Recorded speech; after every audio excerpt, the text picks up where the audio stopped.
pretty much right about now, like end of March, early April, is when we really start to get busy again. We start to get some warm days where we can get out, start to do some spring cleanup, fix things, with our first programming starting around the end of April.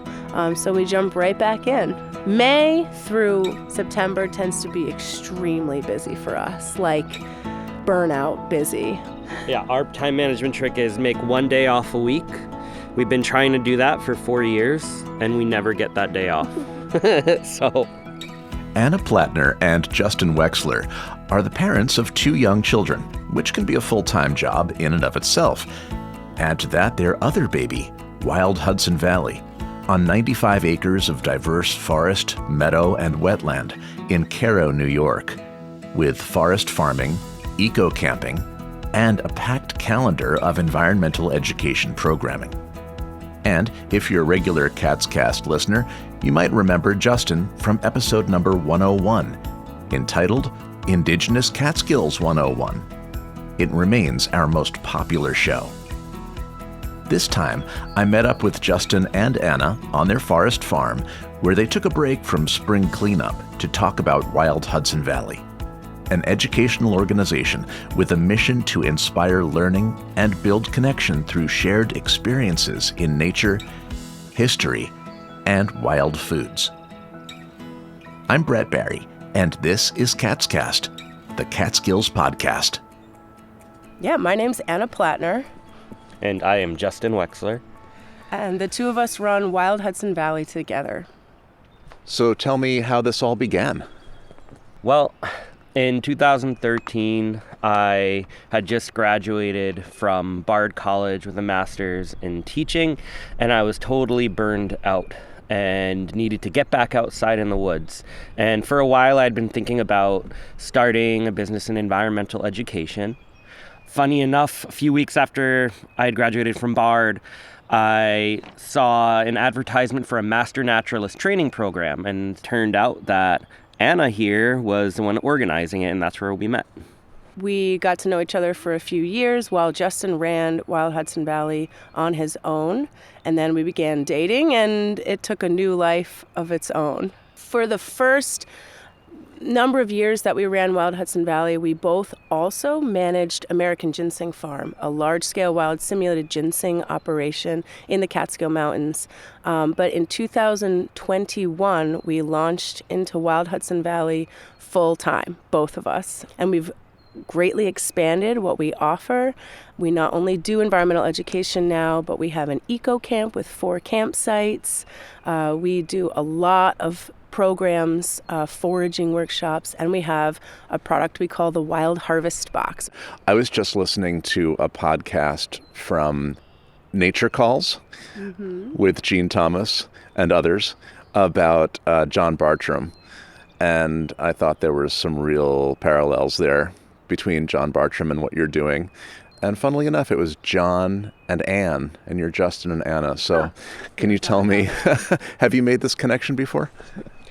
I have not. I am very familiar with the Bartram family and with the Barton family. So both prominent families of naturalists in the Philadelphia area in the 18th century. And I've relied in the past pretty heavily on their diaries and correspondences with other botanists and naturalists during that time period to get an idea of what was going on in the Northeast, in the forest and fields 300 years ago.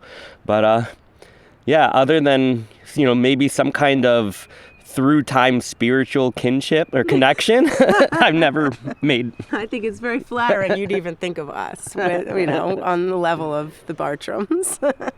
We'll put a link to that podcast about John Bartram in the show notes, so you can tune in and hear Kirk Brown as he channels John Bartram in a fun Q&A with hosts Tim Kennelty and Gene Thomas. But John Bartram, one of the things he became famous for was sending boxes of seeds and native plants that he discovered in, I guess you'd say, the New World. That was the kind of peak age of the Enlightenment. People were really, really fascinated with the world around them and wanting to understand it better. And there was actually a strong effort on the part of people, many of whom were amateurs, but were basically professional naturalists who spread seeds from different native plants around and experiment with growing them and find out what their growing preferences were and whether they could be useful to humanity. And actually, that's one of the reasons Bartram's work is so fascinating, because he also spoke with native people and with settlers familiar with native people to learn all about how they use plants as food, medicine, fiber, dye, wood, etc. So this is why I see a very strong parallel to what you're doing. So these boxes were going to kind of the English aristocracy to plant, and you have a similar program. Tell me what these boxes are, and it's kind of like a Blue Apron for for wild foraged product? Yeah, in a way. The idea is to provide wild harvested produce, about 6 to 8 ingredients in each month's box. They're monthly, and it's almost entirely different ingredients each month to take advantage of what's the freshest and what's seasonally ready to harvest. People who are curious chefs who want to work with new ingredients love to get the boxes. There's one customer from the very beginning, and I don't think she has any interest in going out and foraging herself, but she loves working with these new ingredients. She's a really creative chef. And then people who might want to learn about foraging but aren't comfortable going out there and identifying these plants yet get an introduction to each plant or mushroom that's included in each box. And within each box, for each ingredient, we have a description of the plant or mushroom, where it likes to grow, why it grows where it grows, any human history relationship with that plant or mushroom, and then ideas for preparation. Rarely full written out recipes, more like, cook stinging nettles like you would spinach, for example, something like that, if there's a similar plant that people are more familiar with. And then anything they need to know about sustainability and stewardship of these plants in the wild, as well as anything they need to be careful about. For example, stinging nettle stings you, so you should wear gloves when you're chopping it up, things like that. And once it's cooked, it's good to go? Stinging nettle, yeah. The hairs on stinging nettle dissolve as soon as they hit hot water or hot oil in a pan, and it's highly nutritious. Some of the vitamins and minerals in it are even more nutritious than spinach. Well, that's why it has stinging hairs, because everyone wants to eat it in the forest, so it needs to protect itself. Deers don't seem to care that much. They'll browse it anyway. Yeah. So for people who want to experience foraging and learning right on the earth, you've got this sizable property here. Yeah, so we're in Cairo, which is spelled like Cairo, exit 21 off the thruway. This is my family's land. It's 90 acres. It's been in my family since before I was born. I grew up coming down here. We just used the property recreationally for camping. And when Jess and I started dating, the first thing we did was put in a garden here together. And since then, it's very much expanded. As you can imagine, and this is another probably parallel to the Bartrams. We like to plant lots of native plants and trees and shrubs wherever we find the right habitat. So over the last decade now, I can say that it's more than a decade since we've been dating.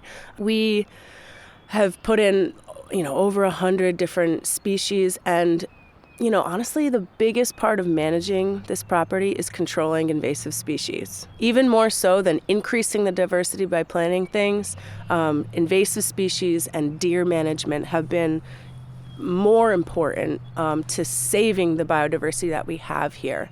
We like to look at ourselves as stewards of this land, and through the stewardship practices we're doing, we're able to wild harvest quite a bit of a variety of plants and mushrooms from this property. We also have put in about an acre now of diversified trees and shrubs. It was It started as an alley cropping system. Now the trees are starting to get big enough that we aren't planting as much within the rows in this agroforestry system. And then in the woods, we have all sorts of forest farm plants and a mushroom laying yard where we grow shiitake mushrooms and oyster mushrooms on logs. So you call this a forest farm, which to the modern ear may sound like a bit of an oxymoron. It's either forest or farm. So what is a forest farm, and does this harken back to the way the land was used by the native people? So actually not, in that the Northeast, we have fairly regular precipitation year-round, or at least we should. And with minimal disturbance by people or windstorms, or let's say by the megafauna that existed here over 10,000 years ago, like mastodons. Without that kind of disturbance, we end up getting a very shady, moist, forested landscape. And that's really not what you want for food crops, and honestly, even for most medicinal plants that you might be growing on a commercial scale.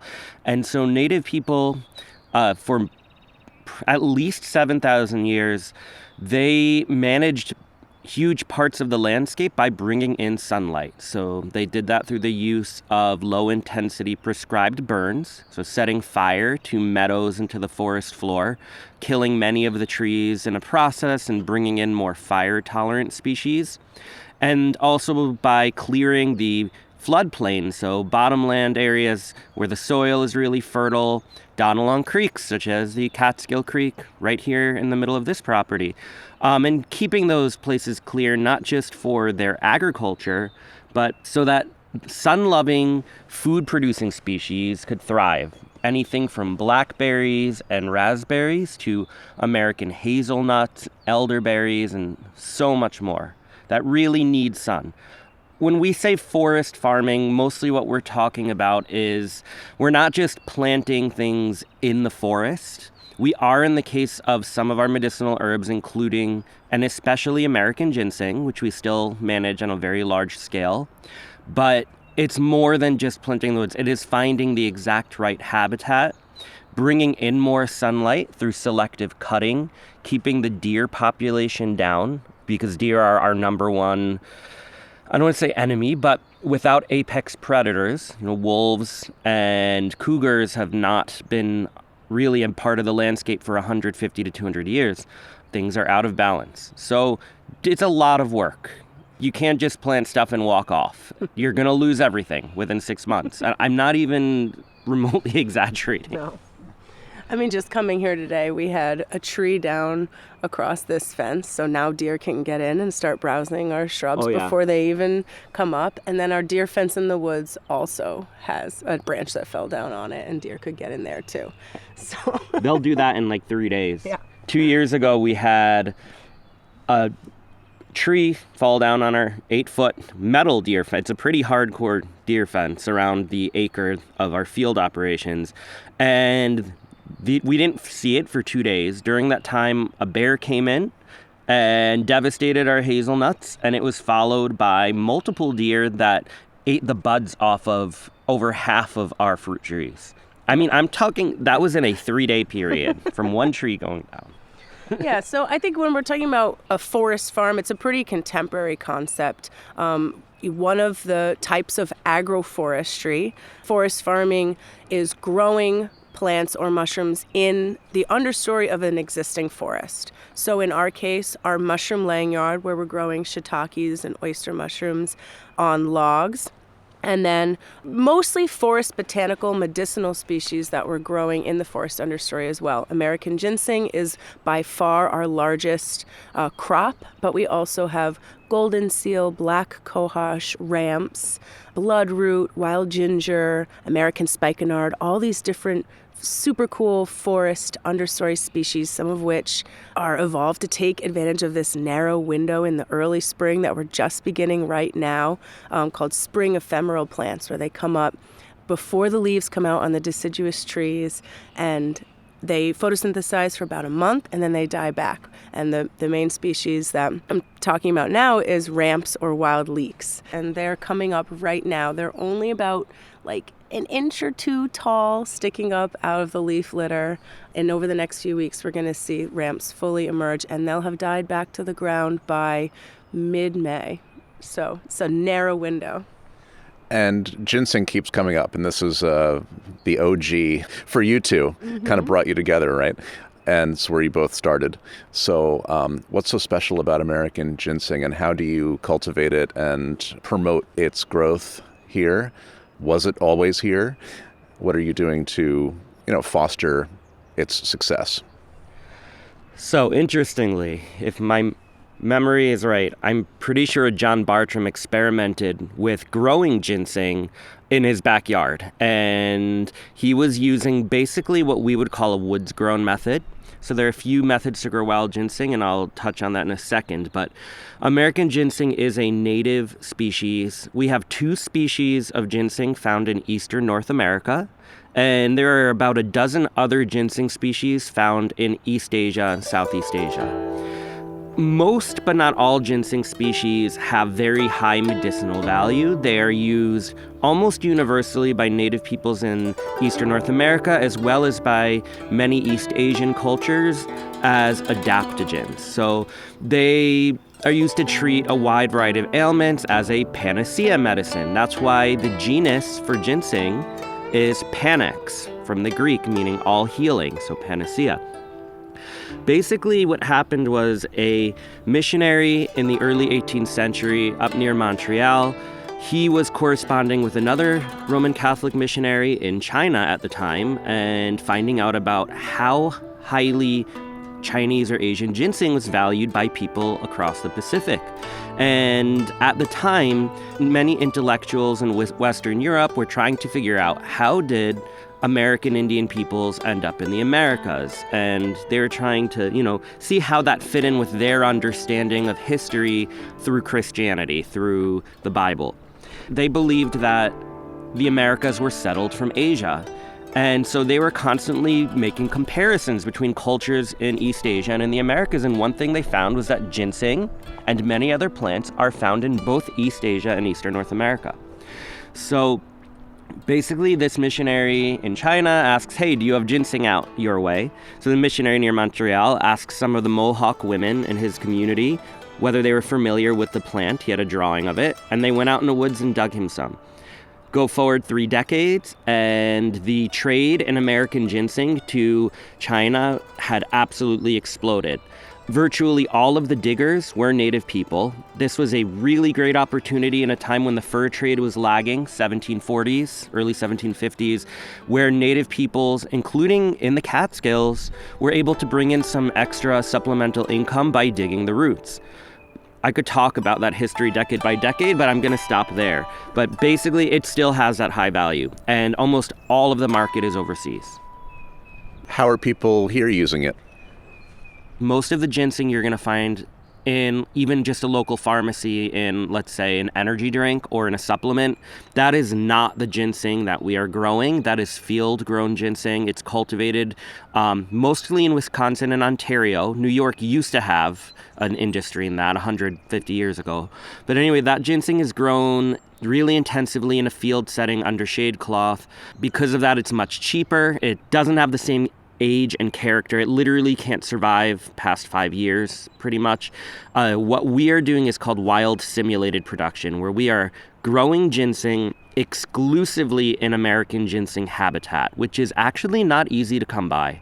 It used to be much more common, but since many of our forests in the Catskills region got turned into pasture temporarily in the 19th century, even most 150-year-old forests in the Catskills are not ancient forests. The soil is rock hard from when there were sheep there in the mid-19th century, and they're generally not good for growing ginseng anymore. So we have to find ancient forests in the Catskills and just outside and grow it in its habitat and only modify the woods in a way that would mimic natural disturbance, like an ice storm breaking tree branches and bringing in that little extra light. Or mimic wolves, keeping the deer population moving on the landscape and reduced. We've been creative with the ways that we are starting to sell our ginseng. Justin mentioned that rarely will field-grown American ginseng plants survive past 5 years. In our case, our ginseng, because it's growing in deep shade in its natural environment, it grows a lot slower. And our oldest plants are just over 10 years old now, and we're just starting to harvest them. But in the meantime, there are a few ways that we can make use of the plants. One being harvesting the leaves. So the active ingredient in ginseng are ginsenicides. And ginsenicides are present in the root, but they're also present in actually higher concentrations in the stems and the leaves of the plants. So we can harvest those, dry them for tea, or make tincture with them and start to sell them that way. Also, we have been selling ginseng transplants. So as you can imagine, 300 years of commercial harvest from wild populations is super extractive. Ginseng populations today are nowhere near what they used to be. They're highly fragmented. There's a lot of concern. And ginseng is regulated internationally. It's in Appendix 2 of CITES, and every state that American ginseng grows in has their own ginseng program. So in New York State, there's a legal hunting season for ginseng. You can only harvest plants if they're over 5 years old, and there's regulations you have to follow in terms of selling them to licensed dealers, and you can't bring ginseng across state lines unless it's been certified by a New York State DEC officer. And so in our case, because this is a crop that we're cultivating and ginseng populations really need to come back, we've been selling transplants, batches of 5, 10, or 20 roots to people that are about 7 years old. So they've withstood the test of time. They've survived in the wild habitat. They're already producing berries. They're reproductive. And people can plant them in their own woods. And a lot of people, yes, it's a highly valued medicinal plant, but there's a lot of people out there who care about our native plants and want to see them thrive. And we've been selling thousands of plants across the country to people who are interested in helping this plant come back, which has been really rewarding. For a while, I thought I had tons of ginseng behind my house, and it turns out it's sarsaparilla. Yeah. Some people call that fool's sang because it literally almost looks identical to ginseng. The biggest way to tell the difference between the two is that the 5 leaflets on each compound leaf on ginseng are palmate. So all 5 leaflets come out of the same exact point in the center of the leaf. And on sarsaparilla, or fool's sang, they're pinnately compound. So there's 2 leaflets and then a little gap, a little stem, and then the other 3 leaflets. But it gets me all the time when I'm out looking at our ginseng plantings. And I should mention that our property here in Cairo is not the best ginseng habitat. We have an older floodplain forest, and we have some demonstration plantings here, but the majority of our ginseng plantings are actually up in the Catskills in both Greene and Delaware County. So we don't bring people to those because ginseng hunting is so popular still. We don't want it stolen. Is sarsaparilla useful for things as well? Absolutely. And sarsaparilla is actually related to ginseng. And they have many similar uses. In fact, native peoples in the Northeast use wild sarsaparilla in many of the same ways that ginseng is used over in East Asia. Lenape people, whose ancestors lived in the Catskills 250 years ago and who now live in Ontario, Canada, many elders call sarsaparilla rabbit root. Women like to dig it up and make it into a tea for their husbands, to give their husbands that little boost that they might need, that maybe they've lost it with age. So maybe ginseng is actually foolsparilla. This is true. Yeah, that's fun. More from Justin and Anna in just a moment. If you'd like a fun new vessel for your cup of rabbit root tea, you'll be happy to know that your favorite podcast has a brand new mug, available in 2 bold colors at our shop, which you can find at catscast.com. That's also where you can sign up for our newsletter, search the full archive of shows, and even sign on as one of our listener members with a small monthly contribution. And of course, we always love to hear feedback and suggestions for future shows, so please feel free to put that in our contact form or record a voicemail right on the site. Okay, the rabbit route is steeping, and we're back to Wild Hudson Valley's Forest Farm with Anna Plattner and Justin Wexler. Okay, so for people who really want to dig into this knowledge, you have a wide variety of programs and eco camps. So what is that all about? Yeah, so again, back in 2021, when Justin and I decided to launch into Wild Hudson Valley full-time, one of the first things we decided is that we needed a space for people to come where we could host whatever program we wanted, whenever we wanted it. We didn't need a partnering organization or a host, which up till that point we had been only working with other nature preserves, nonprofits, things like that. We wanted our own space. So on our property, we developed 4 campsites, and we call it the Eco Camp. And we've got a beautiful bathroom building with showers and a nature center where we do coffee and there's books and games, and people can come and spend a whole weekend immersed in nature. We do a Friday night fire with s'mores, and depending on the weather, some storytelling or stargazing.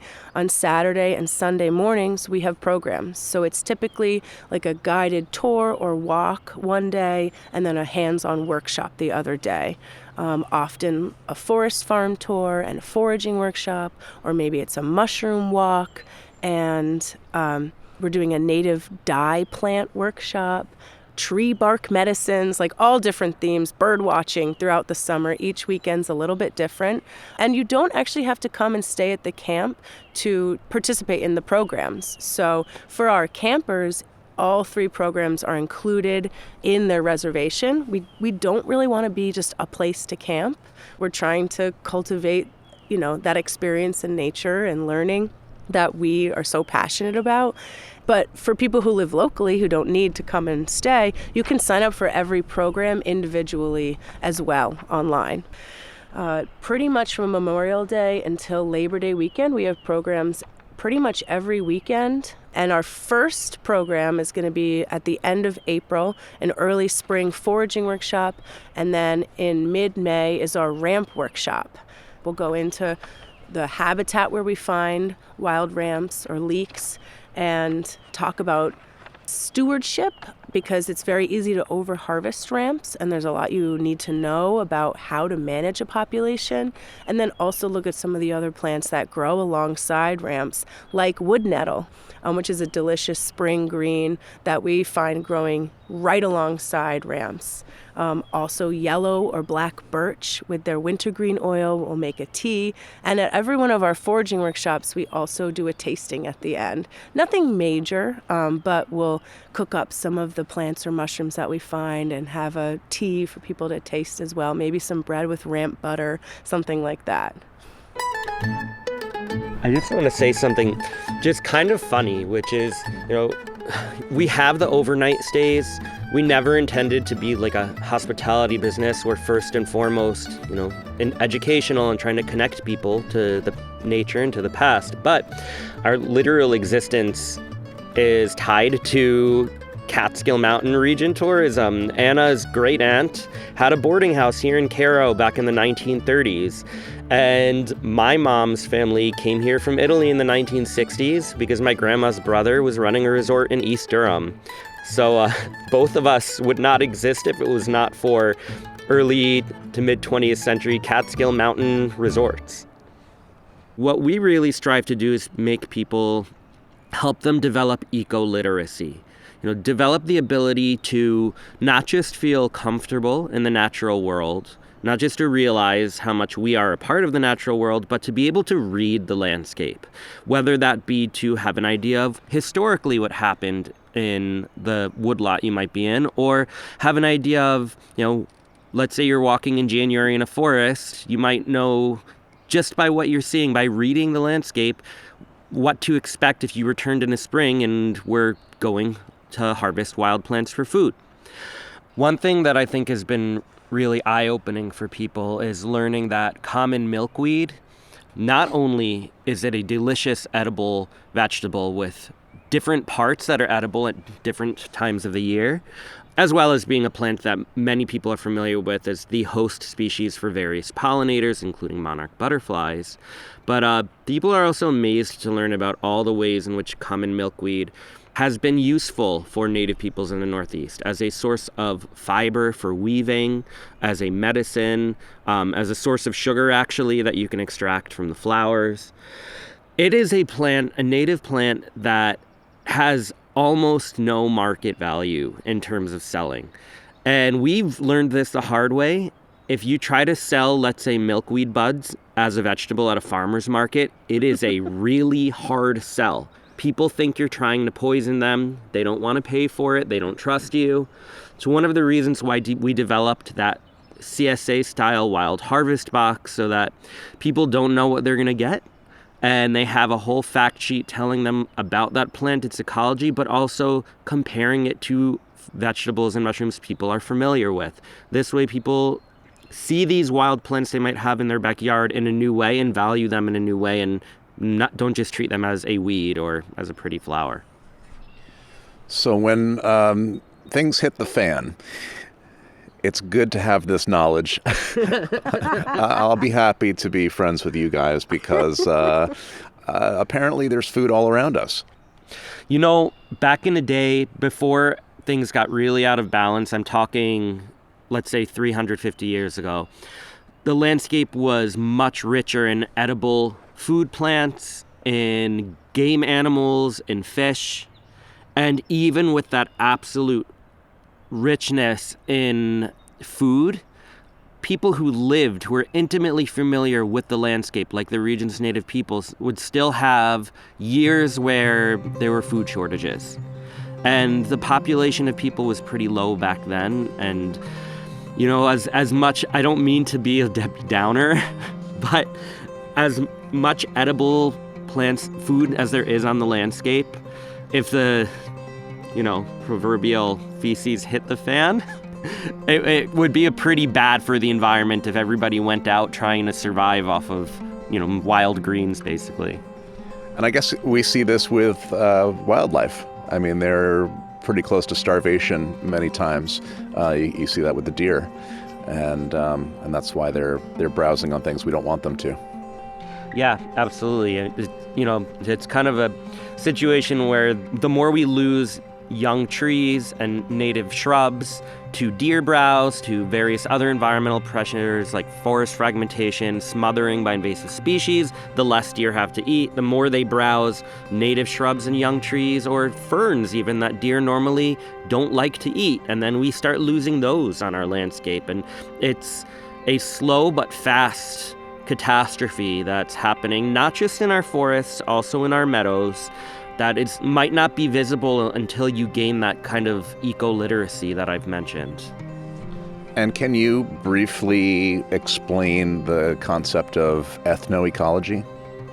So I guess as a discipline, ethnoecology is trying to understand not just how humans shape the landscape and maybe enrich the diversity of species, but also how the landscape shapes people's thought world, their culture, their spirituality. It's a really good way for better understanding us as humans, as well as helping people to reconnect with the natural world in the way that all of our ancestors did, in many cases just a few generations ago. It's easy to forget that we're part of wildlife. Yeah, absolutely. I mean, the forest is a living legacy to thousands of years of people modifying this landscape. Every tree that you see, every plant you see in the understory has a story to tell over how it got there and why it is there. That goes back to thousands of years of native people modifying the landscape and by the people who followed them over the past 350 years. We're not divorced from that landscape. Everything we do has an impact. So you have a lot going on here, I would imagine, and with two small kids that you're able to keep pretty busy without much prompt. Yeah, absolutely. Our son is going to be 3 in April, and our daughter is 4, turning 5, and going to kindergarten in September. It's crazy. We still feel like new parents, but we try to get the kids out with us as much as we can, though we also have come to appreciate the value of undisturbed time to just go get things done. So we're trying to keep a balance. We actually hired an intern for the summer this year. His name is Ellington Davis, and we're very excited just to have a day or two of extra help a week to help us keep up on the mowing, the, weed whacking, trail maintenance, prepping our eco camp for each weekend that we're open. A lot of just time-consuming things that will help us to have a little better balance this year. So we're very excited for him. I just want to say one funny thing. One of the few ways in which I feel like we've had some success as parents is a number of times in which relatives, friends, or babysitters called us really alarmed because our kids were eating plants that they found growing out in a backyard, and the adults were not sure whether they were poisonous or not. And our kids taught them. So, 2-year-old, 3-year-old. So that's always a lot of fun. We obviously also have to be very careful. Oh, yeah. There are lots of berries that the kids want to eat that we have to tell them not to. But luckily, we have lots of berries that we cultivate as well. Red currants are some of their favorites in late June, early July. Oh, they like anything. Black raspberry. Stuff that people don't care for that's really astringent, like chokeberries. They go crazy Wild for. grapes. Karina loved them. Yeah. So, sumac, those are like, they treat sumac cones like lollipops, and they just lick them. The sumac that you see growing right on the sides of roads often in mid to late July, they get these bright red berry cones on them. That's a big, tall cluster. Each little berry on that cone is covered in little hairs that have malic acid in them.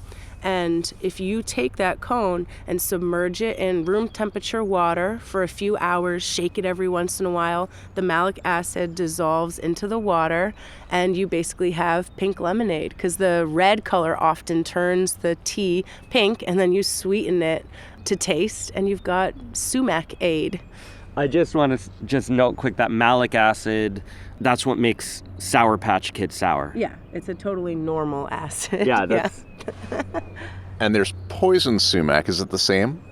No, it's actually not. Poison sumac is distantly related. The sumac family includes plants like poison sumac and poison ivy and out west poison oak and other plants like cashews and mangoes in other parts of the world. Poison sumac is actually fairly rare in the Hudson Valley. In this far north, it's almost exclusively found in calcareous bogs, which is kind of an oxymoron. Bogs are really acidic places, and you don't find a lot of them that are really rich in calcium. I've found one poison sumac tree in all of Greene County. I've seen a few patches in Albany County. There are more in Ulster, but it's not a tree you find in the Catskills typically. It looks totally different, really remarkably different, and it has clusters of white berries, not red drupes like staghorn sumac, let's say. It's amazing. I need to sign up for your workshops because I've been looking at everything as possibly going to kill me, and it would be great to know that that's probably a rarity.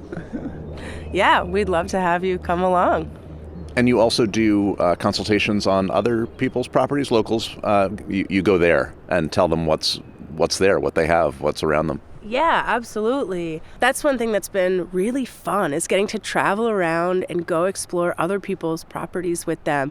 Sometimes people just don't know what kind of woods they have, what trees, what plants they have, and they're just curious to have someone come out and walk with them and identify things. And in many cases, oh, that's edible or that's medicinal. You could be managing that, or you really need to get rid of these invasive species, or, maybe do some hunting on the land. to reduce deer. That tends to be one of our main take-home points when we do consultations, is you need to control deer. But sometimes people want to specifically grow mushrooms, or they want to know, do they have the right habitat to grow American ginseng, because it is very picky about where it'll grow. And so sometimes they're more forest farming related consultations. And some people want to know about the human history component of their property, and Justin can do a dive into the history of their land and what people were living there and how they might have utilized that specific habitat when they lived here back in the day. And as an expert in the field of Catskills natives, people, not plants, Justin, you and both of you invite those communities back to this land when you have an opportunity to do so. Can you just talk a little bit about that? I started the archival work that I'm still doing today in 2002, actually, and I still have notes trying to trace. So I was in high school at the time, and I was trying to figure out, where did the native peoples in the Catskill Mountain region end up? Where are their descendants today? And that type of historical research became ethnographic research about 13 years ago, when I first started visiting descendant communities on the reserves in Ontario, Canada, like the Moraviantown Reserve, the Munsee community out in that direction. And from there, it quickly changed from formal kind of anthropological fieldwork to making friends with people. And in 2015, that was the first time that Anna and I started hosting Lenape and Mohican people on ancestral homeland visits. And now every year, at least 2 times a year, we host anything from a couple individuals to large groups of as many as 25 people on visits to the Catskills and Hudson and Delaware valleys. And we have people coming all the way from the reservation in Wisconsin, the reserves in Ontario, and from the Delaware Indian communities in Oklahoma. And that's been one of the more fulfilling parts of what we do. It's not something that we really advertise or anything. It's just our way of showing our gratitude for having the privilege of getting to grow up in this beautiful part of the world. And it's our way of giving back to these peoples who were forced out of their ancestral homeland 250 years ago. Do you see yourselves growing old together on this property and continuing this work? It seems like something that would be difficult to get tired of. Absolutely. Some of the trees that we can see right now are not going to start bearing nuts, for example, until we're old, and they're really for our kids. Hopefully one of them wants to take it on. Yeah.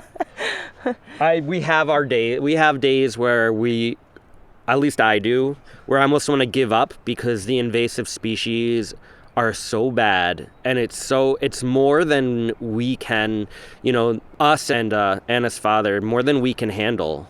And it sometimes just seems, it's so daunting. I mean, I've developed arthritis in one of my wrists and my hands because of constantly pulling these plants, and at times you just want to give up. But then the next day, we're ready to go again. But I do want to mention that we couldn't do any of this without my dad. I was highlighting earlier how, this is just the two of us, but that's not true. This is my dad's property, and he has done so much to support all of the work that we do, from designing our bathhouse and providing wood that he had milled from our own property here, to just providing constant support and some childcare here and there. We couldn't do any of this without him, and we're so grateful. And now you have an intern, so just put them on invasive duty. Right? Oh, he'll love that. For information about Wild Hudson Valley, including a calendar of events, eco-camping, or a subscription to that Wild Harvest box, head over to wildhudsonvalley.com. CatsCast is a production of Silver Hollow Audio, and you can keep in touch with us at catscast.com and on Instagram at catscast. Production intern Sierra DeVito, transcriptionist Jerome Kozlowskis, and I'm Brett Barry. Thanks for listening, and we'll see you next time.